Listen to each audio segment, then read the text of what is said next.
Greetings, everyone. Welcome to Being Brown at Work Live. I have to tell you, I think I joined before several months ago from where I'm at, which is beautiful Escondido, California. So I'm not joining you from the Midwest of Michigan like I usually am on Tuesdays, but I'm still going to say the same thing. It's my favorite time of Tuesdays. So this doesn't happen to be 6:30 p.m. It's 3:30 in the afternoon, but it's still my favorite time because I get to share with you yet another phenomenal Black woman that I am honored to say that is in my network, in my space, and she's joining us tonight. So we're talking about a critical subject that we've all talked about, and that is code switching. Some of us do it on a regular. I said, hey, I've raised my hand and said I've been one of those.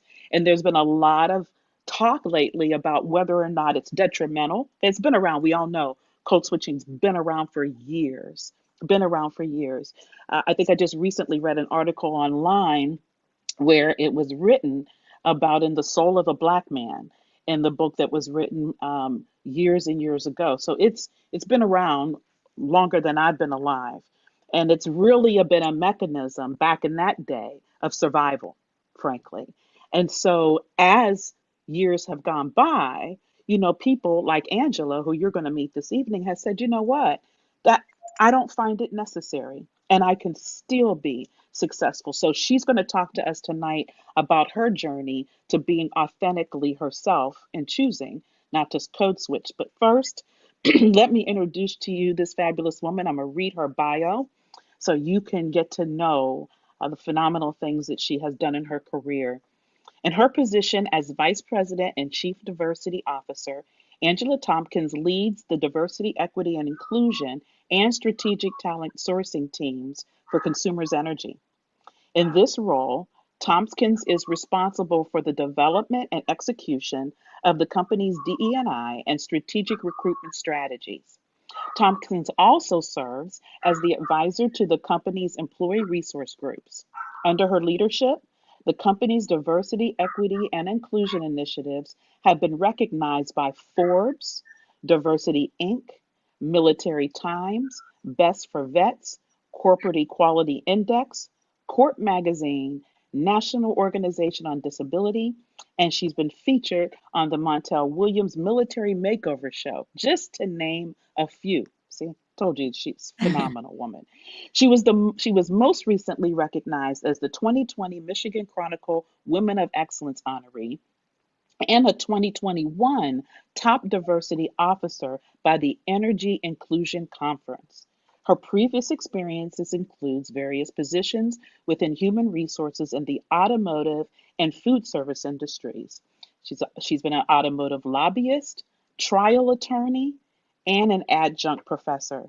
Angela Tompkins serves on the board of directors for the Michigan Roundtable for Diversity and Inclusion, the American Association of Blacks in Energy, Michigan, Empower Detroit, and the Advisory Council for the College of Engineering at the University of Michigan. Angela Tompkins holds a bachelor's degree in political science, a Juris Doctorate, and an LLM in labor and employment law. All right, so I mean, what else? Now, you guys, you all know that follow me that, just honored to be in the presence of powerful women, powerful Black women like Angela. Angela, welcome to Being Brown at Work Live. Thank you so much, Linda. I am so glad to be here. Thank you for having me. And know that I look up to you and follow you as a phenomenal woman and hope to be just as successful as you are one day. So Oh, you're so I know sweet. I'm in good company. Oh, you're so sweet. You're so sweet. And we're sorors. Yes. Hey, we just discovered that just before we went on live. We are sorors of the wonderful Alpha Kappa Alpha sorority. So it's beautiful. Angela, let's just jump right in, because as I shared when I opened this up, critical topic because it's really gotten some more focal attention in the last couple of years, and that has become, unfortunately, this heightened sense of awareness out of a horrific situation last 2020 And so code switching, the presence of it, the necessity, should we not, is now a hot topic. And what I would like to kick off with you is, how did you start your journey around that? Did you have some issues around code searching? Well, what brought that to the forefront for you personally in your career? Yeah, Linda, I will not sit up here and pretend like it didn't happen to me, that I didn't find myself code switching. And what happened for me truly is it was exhausting. I got tired. Mm, And not only did I get tired, I got depressed, I gained a lot of weight, and I lost myself. I didn't know who I was because I was trying to be everything that I thought the environment or the promotion or the next thing wanted or expected of me, that I was no longer myself. And that was extremely exhausting. And it really put me in a place, in a space where I didn't know what I wanted to do next. I didn't know what I liked. I didn't know what was important to me because I was so busy trying to fit in, busy trying to assimilate to whatever the mm, environment was, whatever the leader was, the job was. yes. And I just got exhausted and said, I can't do this anymore. And I think what's really important as people go through their own journey, and I didn't realize this at first, but now that I'm a Hmm. bit past it, one of the things that I'll share with people is to first define your boundaries, right? All of our boundaries are different. I Yes. can sit up here and say, here's what you need to do. But Angela's boundaries as a single person with no kids may be a little bit different than someone else's boundaries. And so for me, Hmm. I was willing to, because I'm raised in a middle class home. We weren't fancy, didn't have a lot of money. I Yeah. struggled financially when I was in college. So I'm not going to say I've been in the gutter, but I've been No, in no. places of Right. despair. And I know what Right. that feels like. I also know that I was able to climb out of that. And so for me, even if it meant I had to go back to that type of situation, I personally was willing to do that, Wow. that I did not have to lose myself again. So my boundaries Yes. were very clear. Like if I have to go back home and live in my parents' basement at 35 years old, that's just what I'm going to do, because what I won't do is Right. lose myself again for someone else. And so I Right.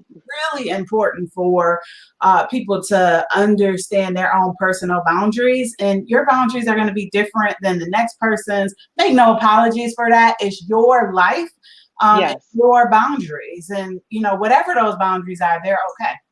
Yes, absolutely. So let's dive into this a little bit more. When you say, it was exhausting for you, the assimilation piece, was it, Angela, something that you created in your mind? Or did you really see evidence of the fact that if I didn't change how I speak, change how I walk, change how I wear my hair, whatever the code switching, whatever degree it took, if I didn't do those things, I know that I know because I see evidence of it, I will not be able to progress in my career? Or were you in your own head about it?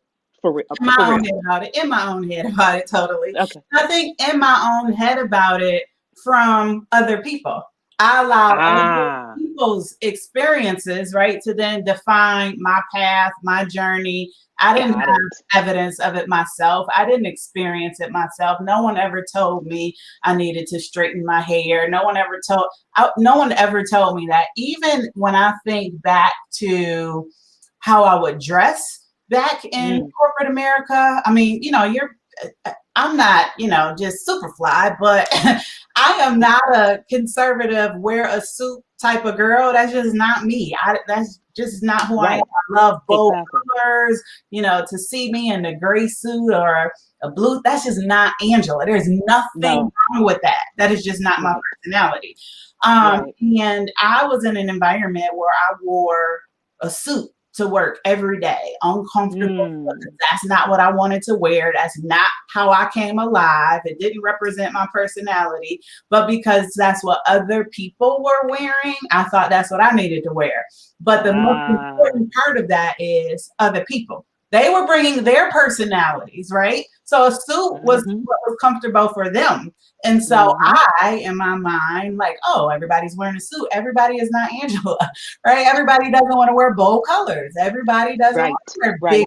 chunky necklaces, right? And so Yes. they were Yes. representing what, and because I was a minority in every sense, a racial and ethnic minority, a minority in terms of age, minority in terms of gender. There just weren't a lot of people like me. So, of course, Mm-hmm. how they represent is probably going to be a little bit different. But I created this story based on other people's experiences, not my Yes. own, that I Yes. needed to be like everyone else in order to be successful.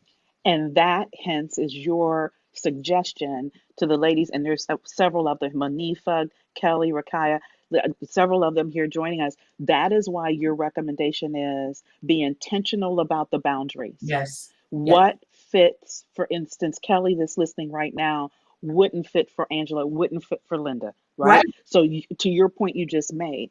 So, as you were going through your career, uh, was there a point in time, you said you got fired, had you already acquired the level that you had your sights on? So if you're a vice president now, I mean, had you already reached that, or were you still on that journey and you decided, look, I'm tired of being tired, so I am going to start showing up within my boundary, within my space, within who I identify as Angela Thompkins, and roll with this? Or had you already gotten the seat? Because some Oh, people would no.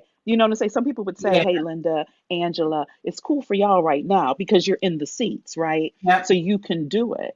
So were you there already or no? No, and I didn't care. Aha. Again, Angela's boundary.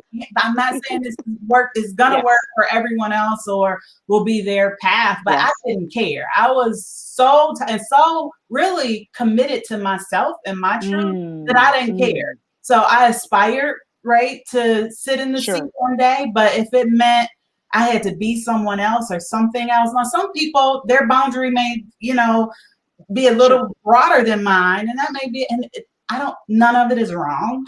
I Mm-hmm. think we have to all choose to live our lives Yes. authentically. And again, we're billions of people, so what living authentic is for me is different for you and from someone Right. else. And so for Right. me, though, it was I didn't care if it meant maybe that's just not in the path for me, and that was okay because what Mm-hmm. was most important for me was standing in my truth. And what I can tell you is once I decided to do that, I showed up differently. I was Ah. more confident. I was more comfortable. I wasn't worried about sitting in the meeting uncomfortable in my suit, right? Because Yep. I'm wearing what I want to wear. I'm feeling myself. I'm feeling good. I'm gonna speak up. So my confidence changed, Yes. my Yes. self-esteem changed just by me saying not my knowledge didn't change, right? But it was just Right. how I felt, how I showed up. And I think that allowed me to excel, honestly, even faster. And one thing I'll point out to everyone that's listening, because I'm sure they hear it, I don't necessarily enunciate my words in a way that may be expected of a chief diversity officer or someone in my position. But as an African American, culturally, the way we speak or the way I speak, right, is comfortable. I'm very aware of what I'm doing, what I'm saying, how I'm saying it. Again, I've decided that this is what works and what is right for Right me. for And you. so I Yes. speak the same way at work as I'm speaking right now. And I'm very Yes. aware of that. I'm Yes. also aware of my audience. When people don't know me, if I'm in front of the board, there's certain times where I may need to show up a little bit different. I'm not code switching, but I'm aware of maybe my word choice. Yes. Typically for me, I'm a hey, I'm not a hello, hey. So if I'm in a more formal setting, I won't say hey. I'll probably say Hey. morning, good afternoon. But the way I enunciate is not going to change. It's just who I am and how I choose to talk. I Yes. know Yes. some people will, depending on their environment, but what I have decided is if I have to change who I am in order to fit, I don't fit. So I need to go Yes. somewhere where I fit. Yeah, go somewhere where you fit. And I think that's so important to say because if we're in toxic environments, and I call them toxic if they don't allow belonging, Yeah, if they exactly. truly Yeah. don't allow the inclusive piece, right? The inclusion piece, then I call them toxic Yep. environments. Because Hmm. if I can't walk in there with my natural hair, if I can't walk in there with, big glasses or whatever it is, right? My nose, I mean, who I am and how I show up, how I speak, everything about me that makes me Linda Tyler Yes. Carroll, then it's a toxic environment, Yes. right? Yes. Now, some people would say, okay, well, you speak a certain. Well, I've always spoke this way, frankly. I mean, my Hmm. the way I speak is different than you. My Exactly. husband gets it all the time. Very dark skinned black man. He has a deep vocabulary, and even the black folks that are within his station chastise him Hmm. just because the brother has a vocabulary, Yeah. but Yep. he's not code switching. That's It's just always been who it is. Yes. who he Yep. is. And walking in that about. But you said something, Angela. I'm so glad you brought it up because what I often talk about is this foundational, the criticality of self confidence. I mean, you have to have it. I mean, it doesn't matter whether you aspire to the levels that you and I have achieved, or if you just want to lead a major initiative. Or what, self confidence is everything. Hmm. And if code switching is not allowing you, to your point, Yes. right, Yes. to look in that mirror and believe in who you see, then you may have to do what you've done and rethink that. So Yes. share a little bit about that switch, that time for you where you said, "Okay, I'm done." Can you remember that point in time in your career? Was there some feedback you got? Was there a change in how people experienced or engaged with you? Did you feel any at all? You said it was in your head, but I'm just wondering, as you started to show up differently, how did you experience and how did people experience you? If you could share maybe that experience, maybe a story or two that you can Yeah, relate to that. sure. So it was a corporate job that I had. Oh man, and I think I left in 2008. I Okay. took a buyout in Okay. 2008, and I had an opportunity to really reflect and think about what I wanted next when I in that period of not working. And so that's really when I decided, as Mm. other corporate positions started to come my way, I didn't get excited. It just felt like another job. Ah. And so what I told myself is I wanted to start participating in my own life because I felt like a robot.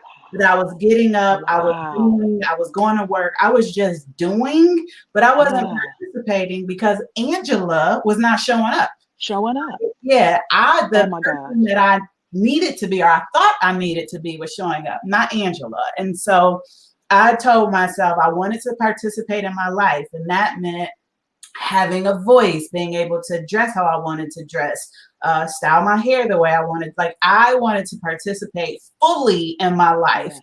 And Yes. so I sought out opportunities that would allow me to do that. And I wound up going to legal aid and defender, so still practicing law, but legal aid and Hmm. defender is in Detroit. The CEO was an African American female, chief counsel was an African American female.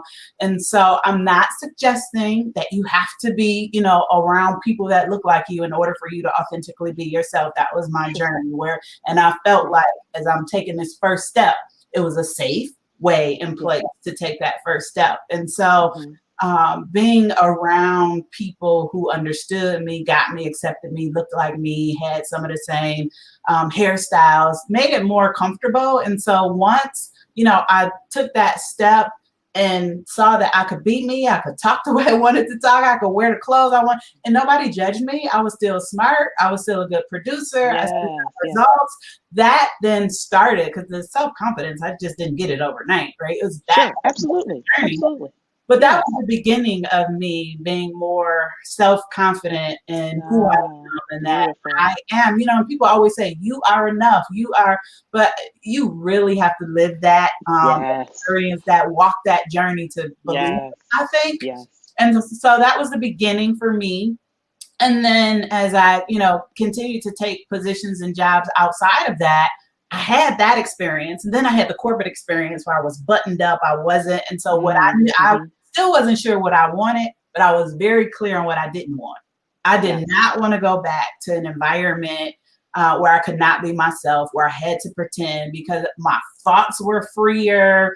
You know, Yes. again, how I showed up was different. And so that was one part of it for me. And then the self-confidence, what I, in hindsight, noticed is the more self-confident I became, the more vocal I became with Mm-hmm. Mm-hmm. diversity of thought, diversity of perspective. So in Yes. meetings or different projects, I was more confident and comfortable to speak up. And that different perspective in those rooms was like, oh my goodness, like, oh wow. Not that I had the greatest idea, but I was always silent before. Uh-huh.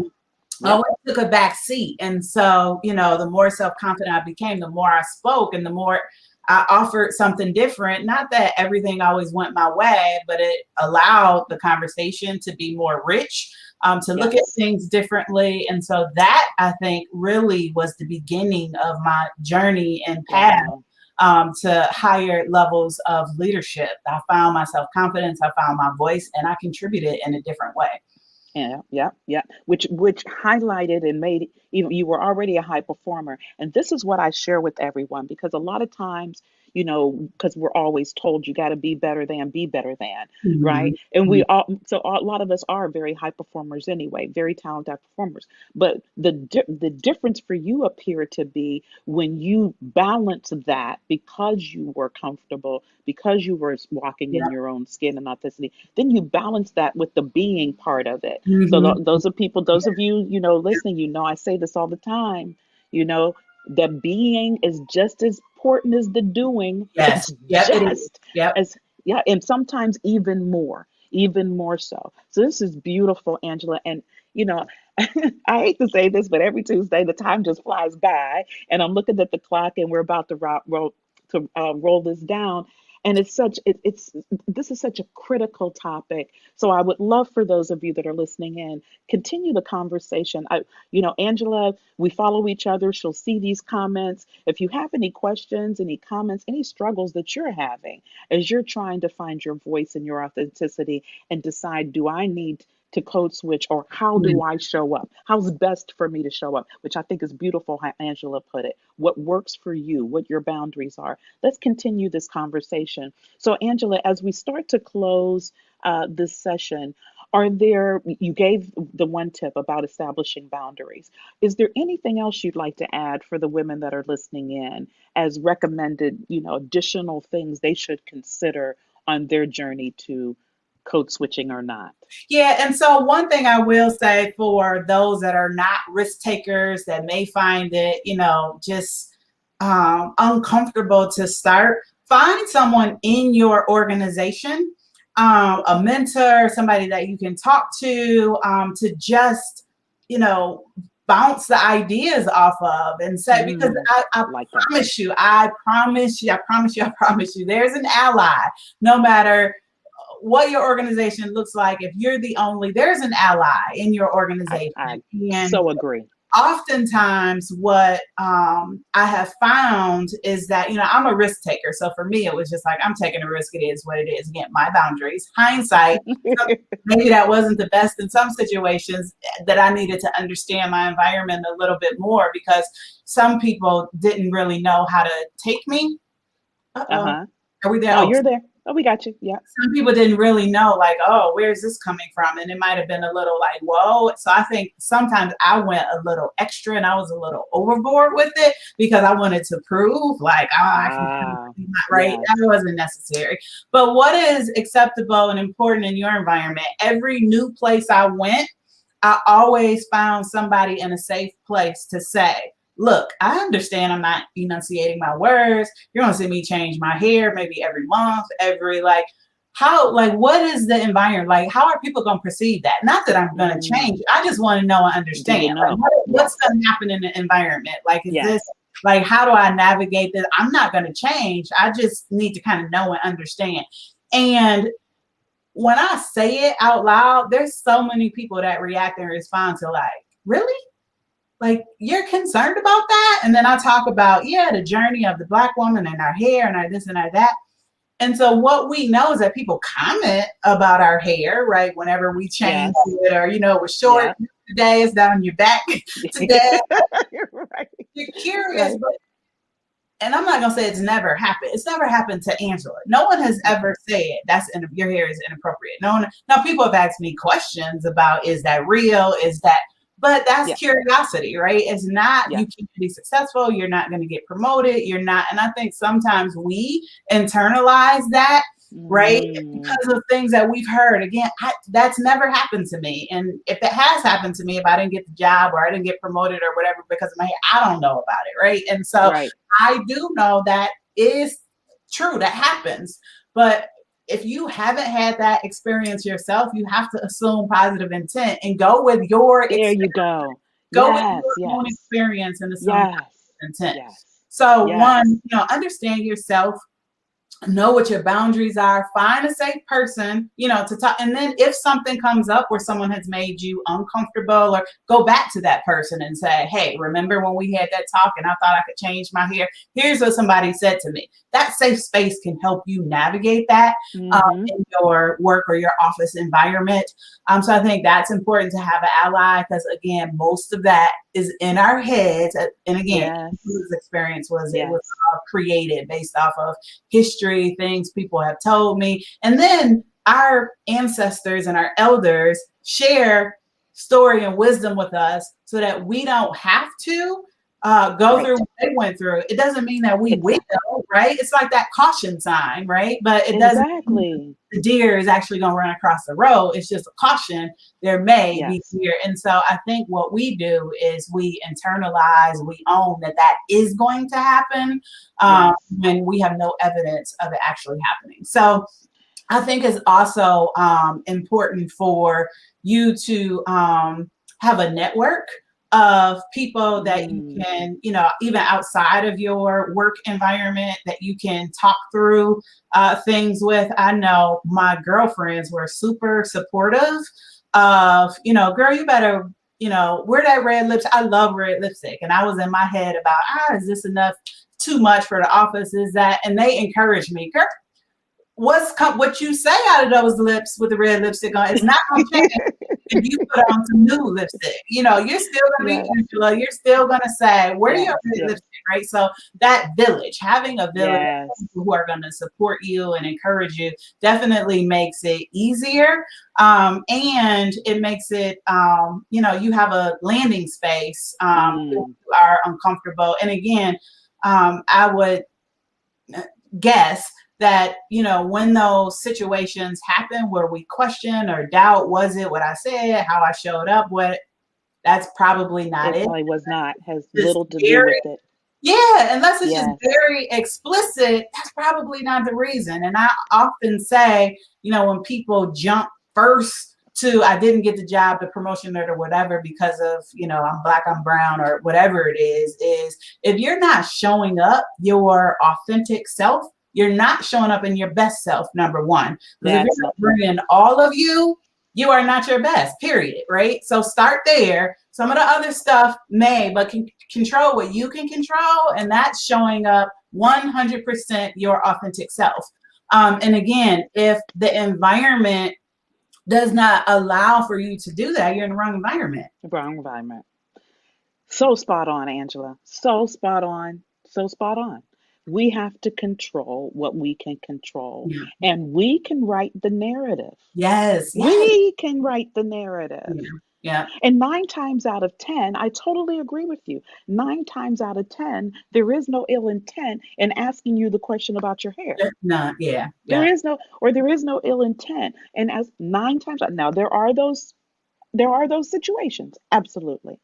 yeah. I just love this has been a phenomenal conversation. I Yes. thank you so much. This was necessary. I know in my space, like I shared with you, it's a common topic and people struggle. with Yep. it. And a Yep. lot of it is because, oh my gosh, I won't be black enough, or they think I'm white, or they, I mean, all that's to your point you made earlier at the beginning of this, because of the crap that people Mhm. pour in, and we Yep. allow that Yep. to sit in with us, right? And we shouldn't. Yep. Thank you so much for your time Thank today. you. Powerful, beautiful lady, for sharing the nuggets. I see somebody here this just wrote, thank you for letting me be myself. This is such an important topic, especially for women of color. It's so real to hear you share your story. Love it. So thank you for the impact you've had on my audience. I love that. And I know, ladies, Rakaya, thank you for that comment. Anyone else that's listening to this, please share your comments, share your challenges. We'd love to keep this dialogue going. And if you need some further assistance, later on, this is going to be uploaded into the podcast. If you're listening to this on a replay, we will still see your comments. So wherever you're catching these nuggets that Angela Thompkins shared with us, please make sure you take the time to assess yourself. What pieces of her journey and recommendation works for you? Beautiful. But most importantly, make sure you focus on what is necessary for you and for your journey and for your success. And don't let anyone else carve that, write that narrative, carve that space for you and try to fit you in it, as she said earlier. Don't do that. Allow your true self, which is your best self, to show up. Angela Tompkins, dear, thank you for your Thank time. you. Thank you. So honored to have you. You take good care, everybody. We'll see you next week on Being Brown Live. Take care.